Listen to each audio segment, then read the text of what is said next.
Alors bonjour à tous. Aujourd'hui, nous continuons notre lecture de la Bible à la lumière de la tradition de l'Église et nous en sommes rendus au livre de l'Exode chapitre 1. Et comme toujours, avant de démarrer, nous remercions les éditions Anne Siguier devenues Mediapol pour nous avoir permis d'utiliser leur texte pour faire ces vidéos. Et comme toujours, nous nous remettons entre les mains du Seigneur. Notre Père, qui êtes aux cieux, que ton nom soit sanctifié, que ton règne vienne, que ta volonté soit faite sur la terre comme au ciel. Donne-nous aujourd'hui notre pain de ce jour. Pardonne-nous nos offenses, comme nous pardonnons aussi à ceux qui nous ont offensés. Et ne nous laisse pas entrer en tentation, mais délivre-nous du mal. Également, nous nous remettons entre les mains de notre Mère commune, notre Reine du ciel, qui ne cesse de nous montrer son Fils, et c'est ce que nous voulons. Nous voulons mieux connaître son Fils, notamment à travers les Saintes Écritures. Je vous salue Marie, pleine de grâce, le Seigneur est avec vous.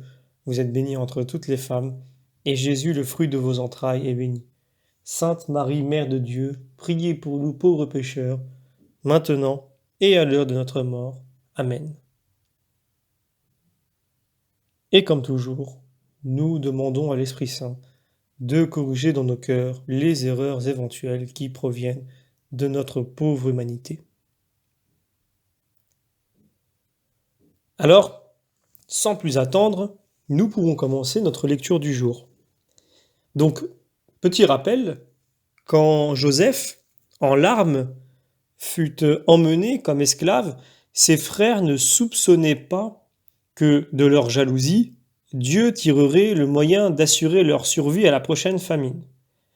Et par un terrible retour des choses, quand Joseph par la suite fit venir la famille patriarcale de Jacob en Égypte, il ne se doutait pas que leurs descendants seraient réduits en esclavage. Tels sont les aléas de nos projets humains toujours à courte vue. D'un mal sort parfois un bien, tandis que parfois aussi ce que nous prévoyons bon s'avère ensuite mauvais. Donc quoi qu'il en soit, de tout Dieu sait tirer parti.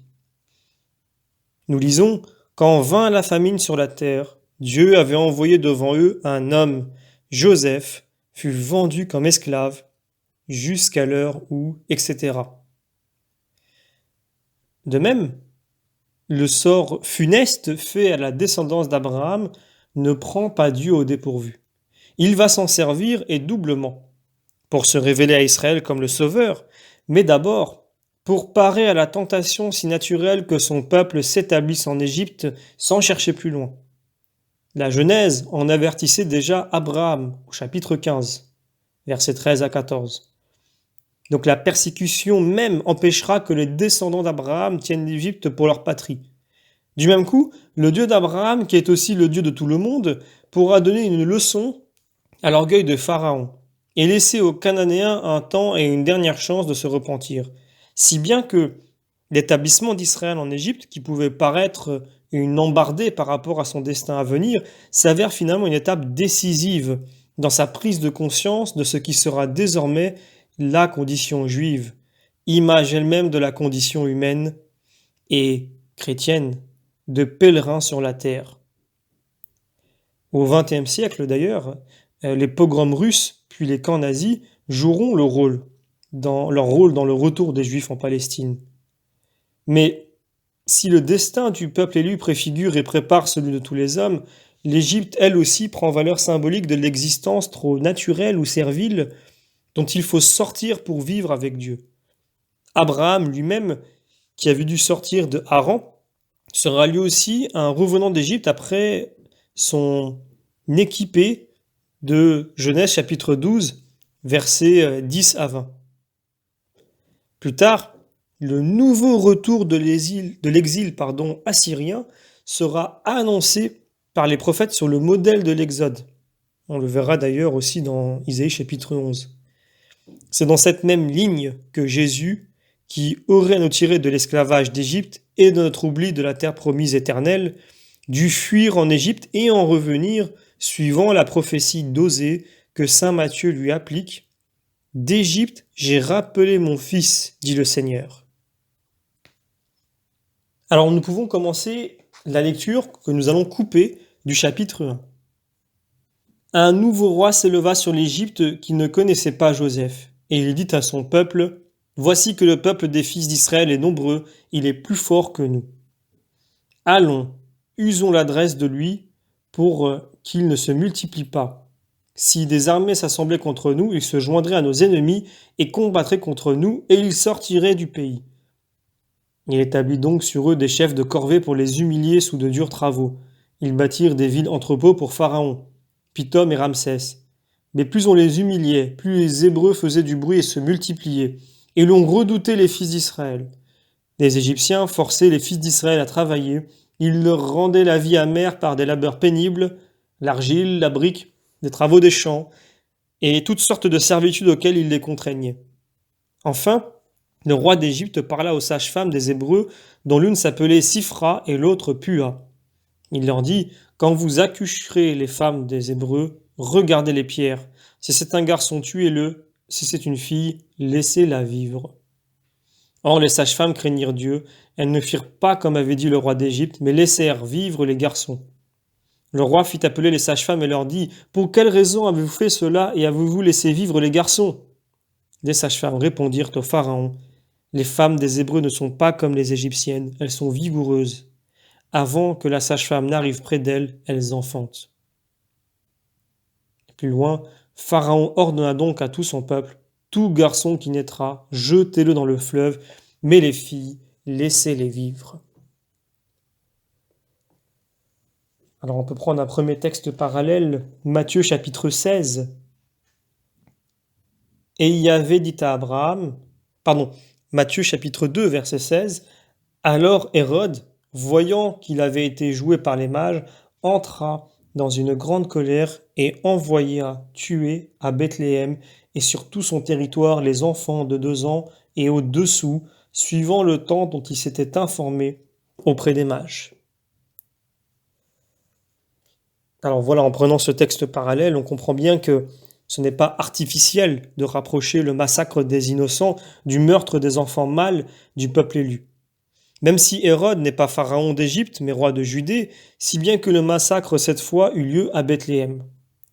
Et donc, par ce parallèle, comme par la citation d'Osée chapitre 11, l'Évangile nous invite à lire dans la vie du Christ le nouvel et définitif exode, où le Fils de Dieu sera en personne avec nous pour se donner cette fois lui-même en agneau pascal, pour nous faire passer la mer Rouge, nous amener une alliance meilleure encore que celle du Sinaï, et nous introduire à la véritable terre promise de la béatitude éternelle. Et donc en fait, ce n'est qu'une seule et même histoire de salut, par une seule et même alliance. Je suis Yahvé ton Dieu depuis le pays d'Égypte, Osée chapitre 12. Bien entendu aussi depuis Abraham, voire depuis Adam. C'est cette continuité que met en valeur la tradition chrétienne. Et pour cela, prenons un commentaire de Rupert de Dutz. Nous allons parcourir ces textes et d'autres et essayer de mettre en lumière les mystères du Christ qui y sont cachés.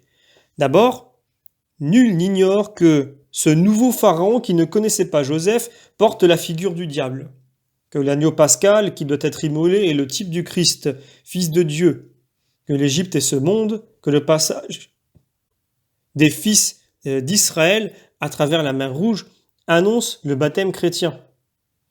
Mais afin de procéder par ordre, remontons plus haut et cherchons ce que signifie l'entrée d'Israël en Égypte.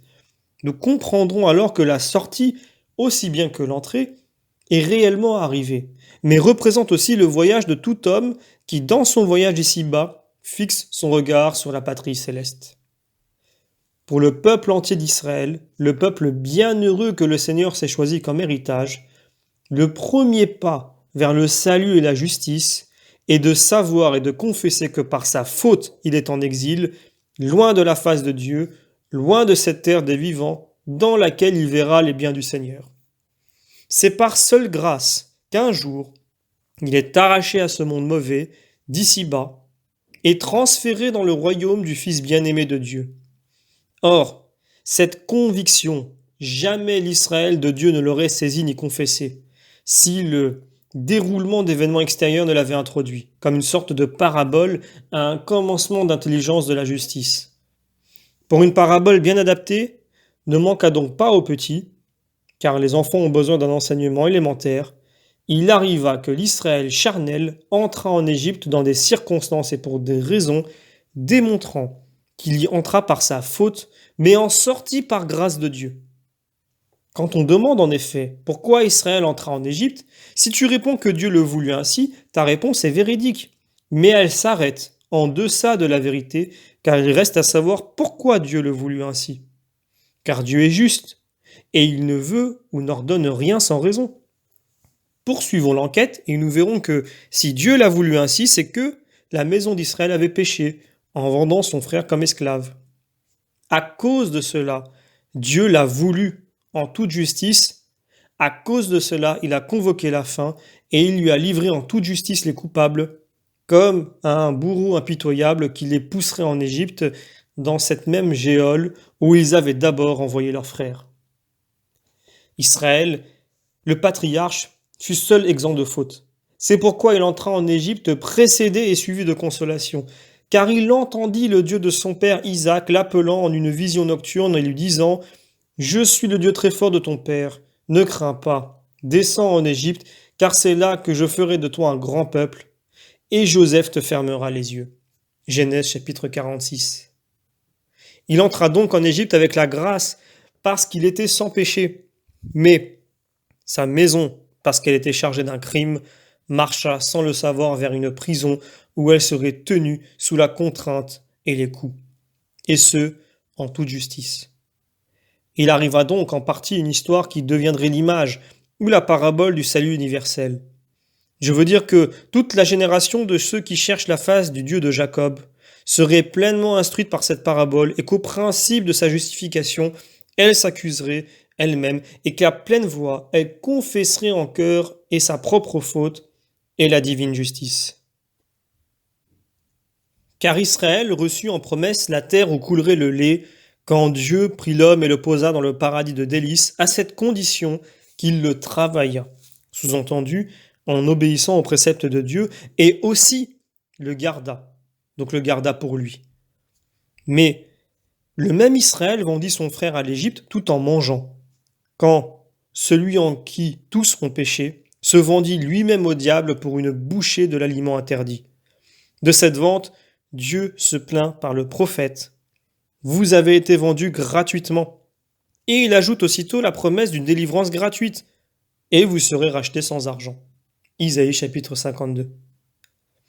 Dieu convoqua donc la faim sur la terre pour qu'Israël entre en Égypte, quand il dit à Adam, « La terre est maudite à cause de ce que tu as fait. À grande peine tu en tireras ta nourriture tous les jours de ta vie. Elle produira pour toi des épines et des ronces. » Donc avec cette sentence, il l'envoya dans l'exil de ce monde. Ce séjour est bien surnommé l'Égypte, mot qui se traduit ténèbres, car là où Dieu n'est pas vu, il n'y a que ténèbres. C'est là que se trouve le nouveau pharaon roi d'Égypte, le diable, nouvel adultère du nom royal, ou plutôt vieux tyran, prince des ténèbres. C'est là qu'habitent les Égyptiens, remplis de haine pour Israël. Les principautés et puissances de ce monde, les gouvernants de ces ténèbres, les forces spirituelles du mal dans les espaces célestes contre lesquels, suivant l'apôtre, nous avons à lutter. Alors voilà, nous terminons ici ce commentaire et je reviens sur le verset 8. Donc nous allons reprendre quelques versets pour pouvoir les commenter davantage. Donc je prends le verset 8. Un nouveau roi s'éleva sur l'Égypte qui ne connaissait pas Joseph. Alors nous avons un commentaire d'Origène à ce sujet qui dit ceci. Ce pharaon qui ignore Joseph, on peut considérer que c'est le diable, l'insensé qui a dit en son cœur « il n'y a pas de Dieu ». Donc il cite Psaume chapitre 14. Il dit à son peuple d'anges apostats « La multitude des fils d'Israël, de ceux qui voient Dieu, est devenue plus forte que nous. Venez, cernons-les, qu'ils ne sortent pas de notre terre. Mais comment le diable sait-il d'avance tout cela, et que nous sortirons de sa terre? Sans doute parce qu'il a souvent combattu et a souvent été vaincu. L'histoire des patriarches a dû lui faire pressentir la venue du Christ. Il a dû venir de loin, celui qui dépouillerait ses principautés et les clouerait au bois de la croix. Je prends maintenant le verset 9. Et il dit à son peuple, voici que le peuple des fils d'Israël est nombreux, il est plus fort que nous. Donc, c'est une des caractéristiques de la Bible que le passage fréquent du singulier au pluriel ou vice-versa, sans crier gare. Donc c'est un rappel de la réalité communautaire, donc à la fois une et multiple, personnelle et collective de l'histoire du salut. Donc, si je reprends, vous voyez qu'au départ, nous lisons il dit à son peuple, voici que le peuple est nombreux, il est plus fort que nous. Alors, ce parallèle, le peuple est nombreux, voilà un peu le parallèle que nous voulions faire. Je prends maintenant le verset 11 où il est question des villes entrepôts de Pithom et Ramsès. Alors, c'est d'après cette notation que l'on présume la date approximative de l'Exode, donc c'est grâce un peu à ce passage. Sur Ramsès II, le grand pharaon bâtisseur de la 19e dynastie. C'est le 13e siècle environ avant Jésus-Christ. Nous avons également l'expression pour les humilier. Eh bien, le verbe est à l'intensif, ce qui donne la nuance, donc plus matériel pour les accabler. Mais la racine anu est celle que l'on retrouvera dans les Anawim, les pauvres de Yahvé. Donc une ligne spirituelle qui s'accomplira en la Vierge de Nazareth et en son Fils doux et humble de cœur, révélant à ses disciples « Bienheureux les pauvres qui le sont dans l'esprit, ou dans leur esprit, bienheureux ceux qui pleurent, bienheureux les doux car ils hériteront de la terre, donc de la terre promise. Bienheureux les miséricordieux, bienheureux les pacifiques car ils seront appelés fils de Dieu. » Matthieu chapitre 5. Donc l'épreuve de l'Exode est le début de cet apprentissage qui est toujours à reprendre. Et pour ne pas perdre cette précieuse nuance spirituelle, gardons le terme humilié. Alors, on va prendre maintenant le verset 12. Mais plus on les humiliait, plus les Hébreux faisaient du bruit et se multipliaient, et l'on redoutait les fils d'Israël. Donc cette expression nous rappelle Genèse chapitre 1, verset 28, et contribue à nous alerter sur la nouvelle création que Dieu va réaliser par l'Exode. Comme il avait tiré Adam de la poussière du sol, Yahvé tirera Israël de sa condition humiliée.